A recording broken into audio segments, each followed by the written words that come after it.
नमस्कार विद्यार्थी मित्रों, good morning all of you. How are you?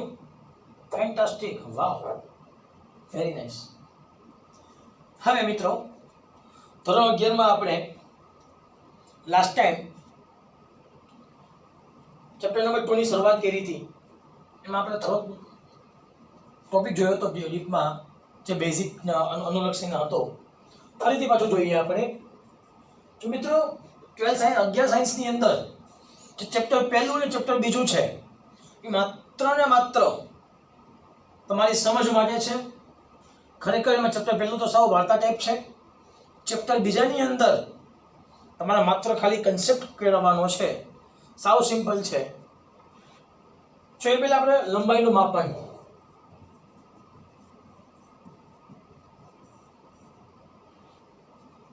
એમાં આપણે લાસ્ટ ટાઈમ જોઈ ગયા હતા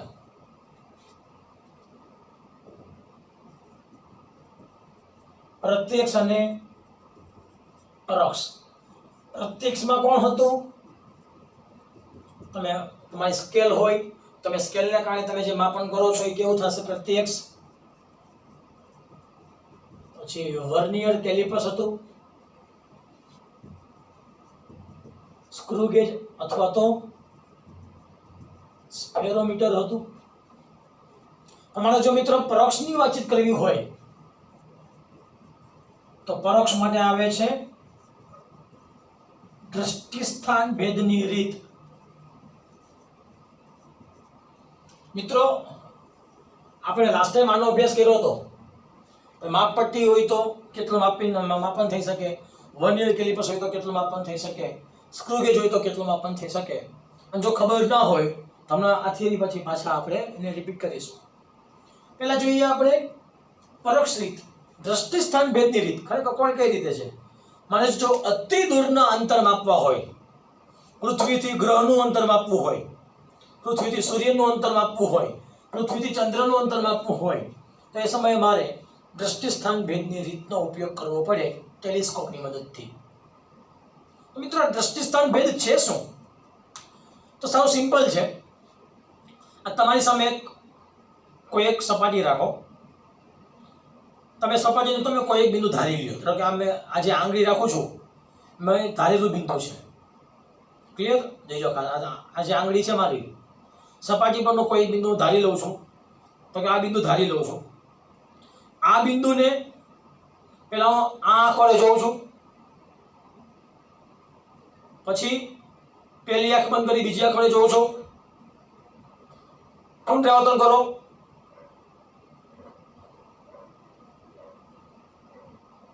તો આપેલ બિંદુનું સ્થાન તમને બદલાતો એવું લાગે છે, હા કે ના? જે આપેલ બિંદુનું તમને સ્થાન બદલાય છે, તો એ જે બદલાવાના સ્થાન વચ્ચેનું અંતર છે એને કહેવાય છે બેઝિસ. શું કહેવાશે? બેઝિસ. એટલે કહેવાય અવલોકન દરમિયાન બંને આંખો વચ્ચેનું અંતર, અથવા તો કહેવાય બંને આંખોના અવલોકન વખતે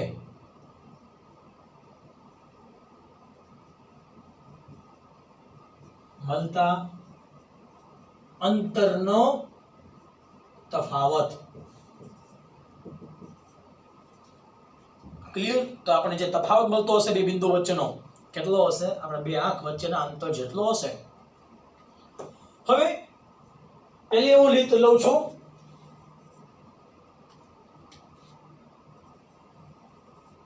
પૃથ્વીથી દૂરના ગ્રહ વચ્ચેનું અંતર. અને પૃથ્વીથી શું માપવું છે? દૂરના ગ્રહનું અંતર માપવું છે. ધ્યાન આપજો ખાસ. જોજો પેલા ખાસ, આ પૃથ્વી છે, આ શું છે? ગ્રહ છે. ગ્રહને કહેવાય ઇંગ્લિશમાં પ્લેનેટ, પૃથ્વીને કહેવાય ઇંગ્લિશમાં અર્થ. તમે પૃથ્વીથી દૂરના ગ્રહનું અંતર માપવું છે તો શું કરશો? સૌપ્રથમ ટેલિસ્કોપ લઈને પૃથ્વીના બે વ્યાસાંત બિંદુઓ, પૃથ્વીના બે વ્યાસાંત બિંદુઓ એ અને બી પર જઈ વારા ફરતી વારા તમે શું કરશો? ગ્રહોનું નિરીક્ષણ કરો. તો એપી અને બીપી શું કહેવાશે? નિરીક્ષણ રેખા કહેવાય. એ બી એને કહેવાશે બેઝિસ. કેટલો છે એ? બી એટલે કહેવાય વ્યાસાંત બિંદુ વચ્ચેનું અંતર.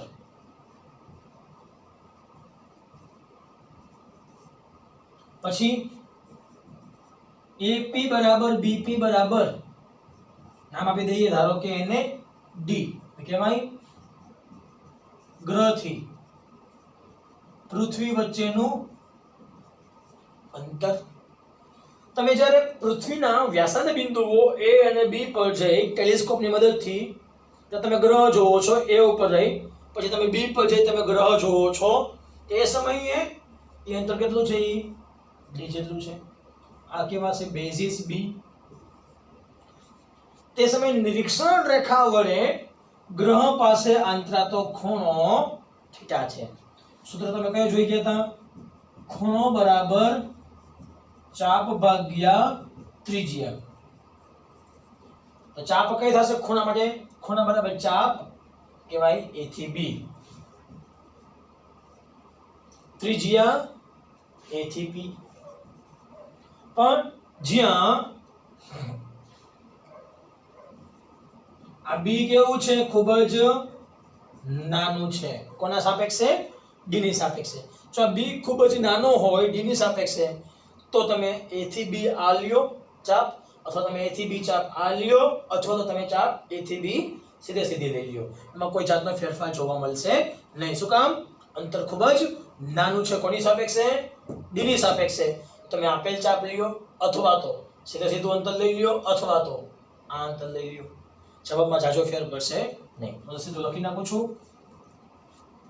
સ્મોલ બી છેદમાં ડી. એનો મતલબ ડી અંશમાં છે આ બાજુ એવા તો છેદમાં. તો બી બાય ડી કેવા લેવાના? એક કરતા ખૂબ જ નાના લેવામાં આવે. તો હવે ડી બરાબર શું મળશે? બી બાય થીટા. થીટા શેમાં હશે? રેડિયનમાં હોય. મિત્રો બીજી રીત લઈએ. ગ્રહથી પૃથ્વીનું અંતર. અમે માપ્યું પૃથ્વીથી દૂરના ગ્રહનું અંતર. હવે મારે માપવું છે ગ્રહથી પૃથ્વીનું અંતર. મિત્રો એ કેમ માપવું? કાંઈ વાંધો નહીં. તમે જ્યાંથી માપતા હોય ત્યાં તમારે ઊભું રહેવાનું. તમે પૃથ્વીથી માપો છો તો તમે પૃથ્વી ઉપર ઊભા રહેતા. તમારે ગ્રહથી માપવું છે તો તમારે ક્યાં ઊભું રહેવાનું? ગ્રહ ઉપર. ચાલો તમને કહી દઉં. મારે સૂર્યથી પૃથ્વીનું અંતર માપવું છે. સૂર્યથી પૃથ્વીનું અંતર માપવું છે. પૃથ્વીથી સૂર્યનું અંતર માપવું સહેલું છે. પૃથ્વીથી સૂર્યનું અંતર માપવું સહેલું છે. શું કામ? તમે પૃથ્વી પર ઊભા રહ્યા છો, સૂર્યને જોવો છો. હું તો કહું છું સૂર્યથી પૃથ્વીનું અંતર માપવું છે તો તમારે ક્યાં જવું પડે? સૂર્ય ઉપર. તો શું તમે અહીંયાથી પાછા આવી શકશો? બળીને રાખ થઈ જશો. તો હવે ગ્રહથી પૃથ્વીનું અંતર માપવા માટે તમારે ક્યાં જવું પડે? ગ્રહ પર. જે વાસ્તવિક શક્ય છે નહીં. તો શું કરવાનું? કાંઈ નહીં. પૃથ્વીનું પરિમાણ નાનું લઈ લ્યો. પૃથ્વીનું પરિમાણ નાનું લઈ લ્યો. ગ્રહનું પરિમાણ મોટું લઈ લ્યો. મારે હવે ગ્રહથી પૃથ્વીનું અંતર માપવું છે તો હું શું કરીશ? ઊભો તો પૃથ્વી ઉપર જ રહીશ, પણ પૃથ્વી ઉપર ઊભા રહી મારું સ્થાન બદલાવીશ નહીં.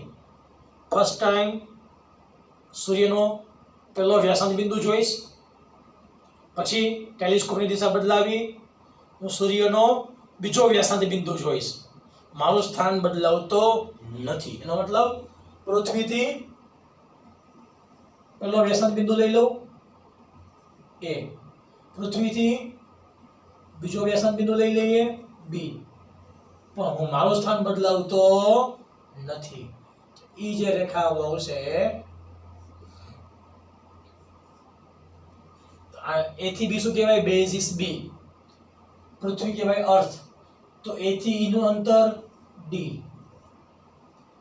એ સમયે નિરીક્ષણ રેખા વડે રચાતો ખૂણો આલ્ફા, એને કહેવાય કોણીય વ્યાસ. શું કહેવાશે એને? કોણીય વ્યાસ. તો કોણીય વ્યાસનું સૂત્ર બોલવું હોય તો ખૂણો બરાબર ચાપ ભાગ્યા ત્રિજ્યા. ચલો અહીંથી ખૂણો આલ્ફા, ચાપ A થી B આ લ્યો, અથવા A થી B સીધે સીધું લઈ લ્યો, અથવા A થી B આ લ્યો. શું કામ? કે A થી B કહેવાય B એ D કરતા ખૂબ જ નાના છે, T અંશમાં છે આ બાજુ આવ્યા તો છેદમાં, તો B બાય D 1 કરતા ખૂબ જ નાના બનશે. ચલો ચાપ કેટલી થઈ ગઈ? A થી B, ત્રિજ્યા A થી E, B બાય D. જે આલ્ફા પણ શેમાં હશે? રેડિયનમાં હશે. તો મિત્રો આ વાતચીત થઈ ગઈ દ્રષ્ટિ સ્થાન ભેદની રીત. ખૂબ જ દૂરના અંતરે કોઈ ગ્રહ વચ્ચેનું અંતર માપવું હોય, પૃથ્વીથી ગ્રહનું અંતર માપવું હોય, તો તમારે દ્રષ્ટિ સ્થાન ભેદની રીતનો ઉપયોગ કરવો પડે. જે મેથડ કેવી છે? પરોક્ષ છે, પ્રત્યક્ષ છે નહીં. ક્લિયર? ઓકે, તો નેક્સ્ટ ટોપિક જોઈએ હવે.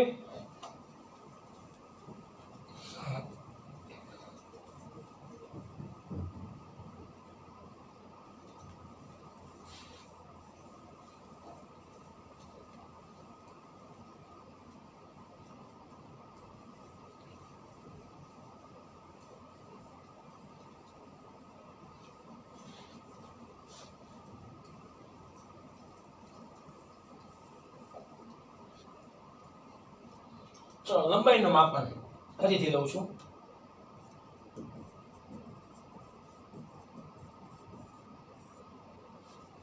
સૂક્ષ્મમાં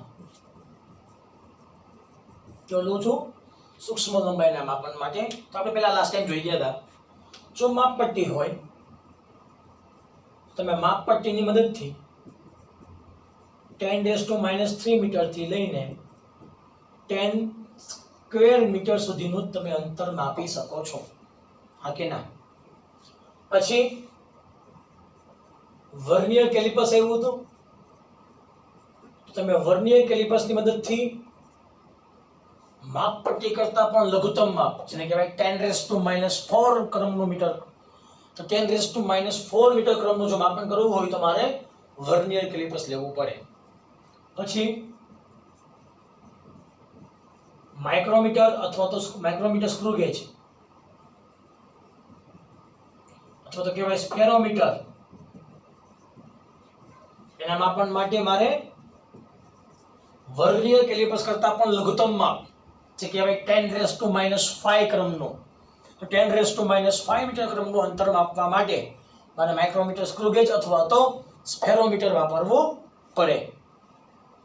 હવે એથી વિશેષ વાતચીત કરીએ. મારે માઇક્રોમીટર સ્ક્રૂ ગેજ કરતા પણ લઘુત્તમ માપ માપવું છે, તો કોણ આવશે? માઇક્રોસ્કોપ.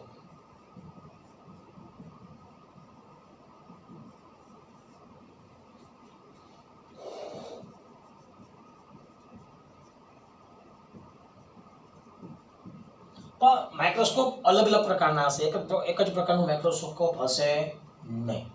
હું તમને એમ કહું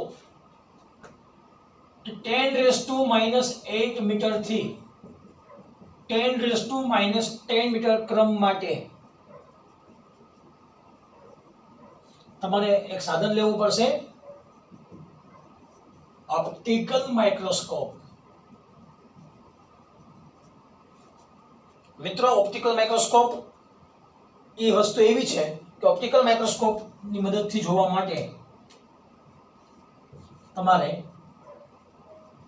દ્રશ્ય પ્રકાશ વિચુંબકીય વિકિરણનો અભ્યાસ કરવો પડે. મીન્સ વિચુંબકીય વિકિરણની તરંગ લંબાઈ કેટલી છે? તરંગ લંબાઈ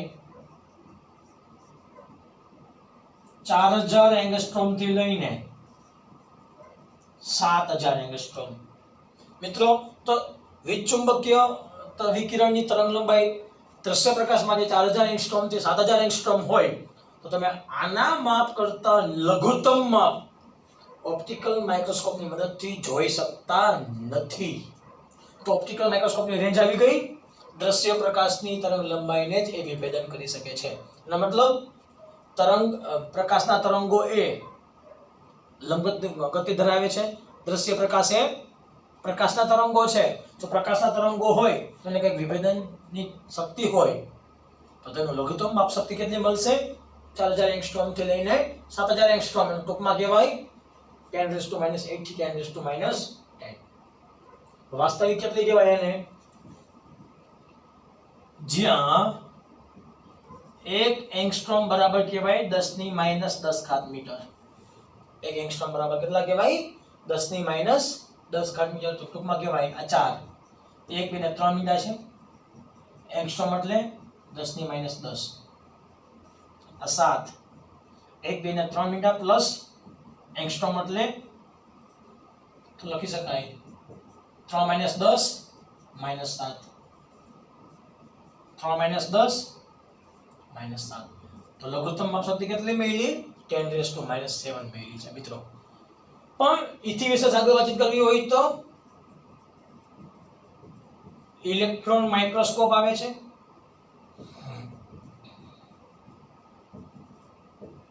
ઇલેક્ટ્રોન માઇક્રોસ્કોપમાં ઇલેક્ટ્રોન બીમનો અભ્યાસ કરવા દેવામાં આવે છે. ઇલેક્ટ્રોન બીમની મદદથી તમે ઇલેક્ટ્રોન માઇક્રોસ્કોપમાં જોઈ શકો તો ઇલેક્ટ્રોન બીમનું લઘુત્તમ માપ શક્તિ છે 0.6 એંગસ્ટ્રોમ, જે 1 એંગસ્ટ્રોમ કરતાં કેવું હોય? નાનું. તો ઇલેક્ટ્રોન બીમનું પરિમાણ 1 એંગસ્ટ્રોમ કરતાં નાનું હોવાથી તમે 0.6 એંગસ્ટ્રોમ જેટલા ક્રમમાં તમે એનું માપન કરી શકો. એથી વિશેષ મારા અણુની સાઈઝ જોવી હોય તો અણુના પરિમાણ જોવા માટે મારે આવે છે ટનલિંગ માઇક્રોસ્કોપ.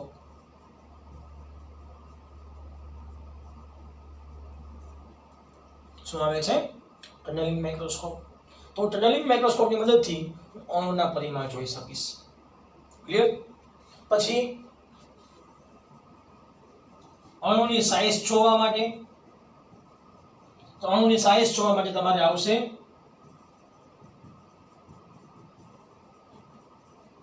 ઓલિક એસિડની મદદથી, જેને કહેવાય આણ્વિક રીત. શું કહેવાય એને? આણ્વિક રીતનો મારો ઉપયોગ કરવો પડે, જેમાં આપણે ઓલિક એસિડની થિયરીનો અભ્યાસ કરીશું. ક્લિયર? સાવ સિમ્પલ ટોપિક છે. તમારે ખાલી બધાના માપક્રમ યાદ રાખવાના છે. માપપટ્ટી હોય તો 10⁻³ થી 10² મીટર. વર્નિયર કેલિપર્સ હોય તો લઘુત્તમ માપ શક્તિ 10⁻⁴ મીટર. સ્ક્રૂ ગેજ સ્પેરોમીટર હોય તો 10⁻⁵ મીટર. ઓપ્ટિકલ માઇક્રોસ્કોપ હોય તો 10⁻⁸ થી 10⁻10 મીટર. ઇલેક્ટ્રોન બીમ હોય તો ઇલેક્ટ્રોન બીમ માટે લગભગ 0.6 એંગસ્ટ્રોમ, જે લગભગ 10⁻11 ક્રમ બતાવે છે. ક્રમ કેટલો બતાવશે? 10⁻11 ક્રમ. પછી અણુના પરિમાણ માપવા માટે ટનલિંગ માઇક્રોસ્કોપ. ઇથી વિશે આગળ વાતચીત કરીએ તો અણુની સાઈઝ માપવા માટે તમારે આણ્વિક રીતનો ઉપયોગ કરવો પડે. આપણે જે અહીંયા આણ્વિક રીતનો ઉપયોગ કરશું એ કઈ આવશે? ઓલિક એસિડની મદદથી અણુની સાઈઝ નક્કી કરવી. ક્લિયર? મિત્રો, એક બીજી વસ્તુ પણ યાદ રાખી લો ભેગા ભેગ.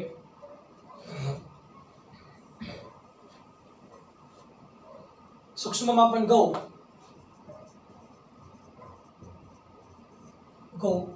10⁻⁴ ઘાત, 10⁻², 10⁻³ ઘાત, 10⁻⁶ ઘાત, 10⁻⁹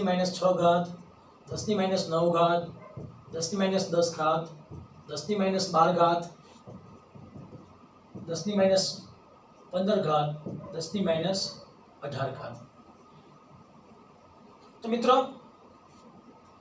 10⁻1 ને શું કહેવાય?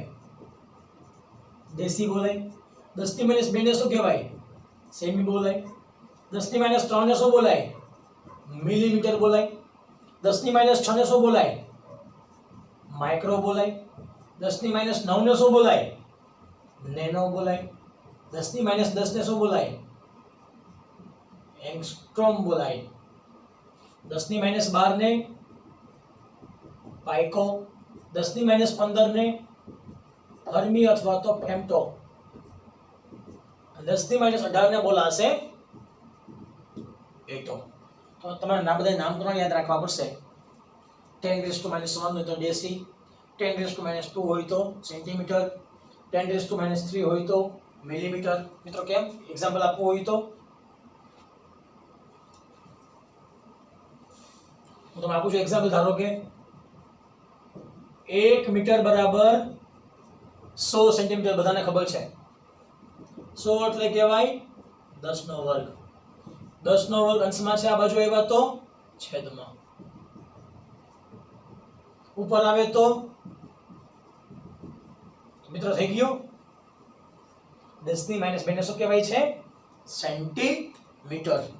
પછી 1 કિલોગ્રામ બરાબર 1 લીટર બરાબર 1000 મિલીલીટર, અથવા તો 1 મીટર બરાબર 1000 મિલીમીટર. 1 મીટર બરાબર 1000 મિલીમીટર. સેમ વસ્તુ 10⁻³ ને કહેવાશે મિલીમીટર.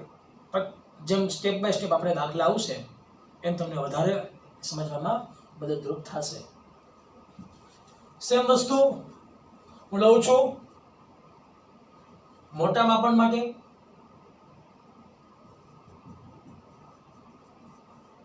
તો મોટા માપન માટે શું કહેવાય?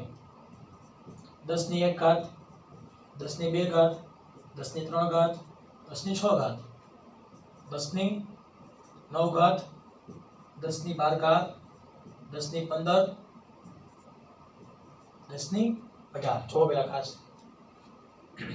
10 ની 1 ને કહેવાય આ દેશી, તો આ કહેવાય ડેકા. દેશી છે તો શું કહેવાય? આ ડેકા.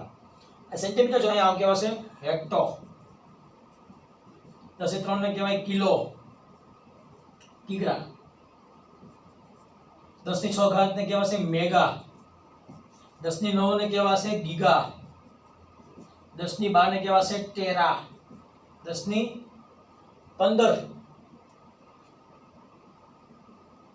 10 ની 18 જોઈએ તો